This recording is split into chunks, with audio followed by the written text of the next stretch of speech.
Hey there, welcome to Work in Progress, a how-to series that's meant to help you with everything from prepping for a job interview to boosting your confidence or negotiating a raise. Here's today's question. You've probably experienced some form of ghosting before, especially if you spent a little bit of time on Tinder like I have. But this is a real issue that happens in the workforce as well in the form of professional ghosting. So today I'm going to talk about 3 times that you could be professionally ghosted at work and how to spot them as well as how to fix them.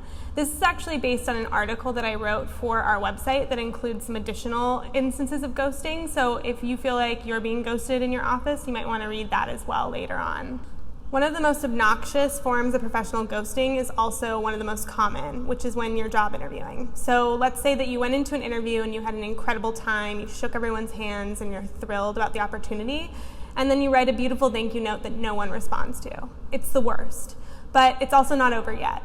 So the first step of kind of trying to offset this ghost is to send a follow-up note, and I would recommend doing that after about 5 or 6 days if you haven't heard back. It's entirely possible that your interviewer is just still interviewing other candidates and that's why they haven't gotten back to you.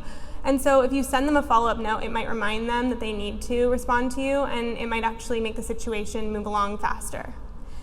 That said, if you haven't heard back after you send a follow-up note, this is when you take a cue from the ghosting of your Tinder days and you think about this in terms of the they're just not that into you move. You are going to find a perfect job somewhere, and if they are not excited enough to write back to you, it's probably a sign that this is not the right one for you. So move on and leave them behind. So the next form of professional ghosting you're probably familiar with as well, and this tends to happen in your company and just sort of at your daily work. The idea behind this is that you know that someone owes you something for a project, or they've even missed a deadline you've assigned them, and you're sending them emails and you're just not hearing back. And we're talking, 1, 2, 3 emails.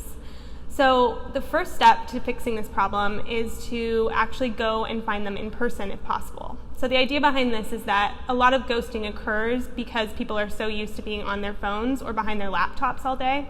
And if you go and find them in person, they're forced to make eye contact with you and explain to you why it is that they've missed your deadline. That's usually a pretty good motivator for anyone. If that's not an option for you, or if that still hasn't solved the problem, the next option takes it one step further via email. And that is, I'd recommend that you CC your supervisor or your boss, depending on the context. Now, there are a couple of caveats with this. One is that this is dangerously passive-aggressive, so make sure that you word your email carefully and make sure that it's a last resort.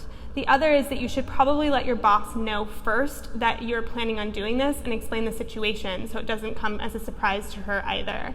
But typically, if you start CCing someone higher up, it's a pretty fast motivator for anyone to get their butts in gear. The third instance of professional ghosting is one that, again, you're probably very familiar with. This is when you ask someone to volunteer for a project and they never respond, typically in the form of, say, sending a group email to your team and asking someone to help you with the presentation. And usually what happens is the email just falls flat. So the first solution is to actually split up that group email into individual emails to the different members of your team. The idea behind this is that it's a lot easier to hold someone accountable if you reach out to them directly.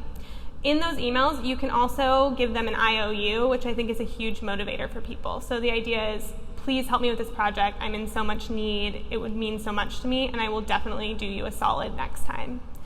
If that doesn't work, again, I go back to this idea that you should walk over to their desks if possible. And if it's part of your team, it's likely that you're probably pretty close together, but there is something to be said about face-to-face contact when you're trying to catch up with a professional ghoster. So those are just a few instances of professional ghosting that drive me and everyone else crazy. In the article I wrote, I cover some more, including what to do if you reach out to a friend to introduce you to a potential network connection and they don't get back, as well as what to do if you do someone a favor and when you ask for a favor in return, they don't respond.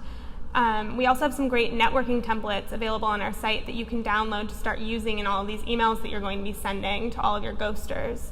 All of those links are in the description.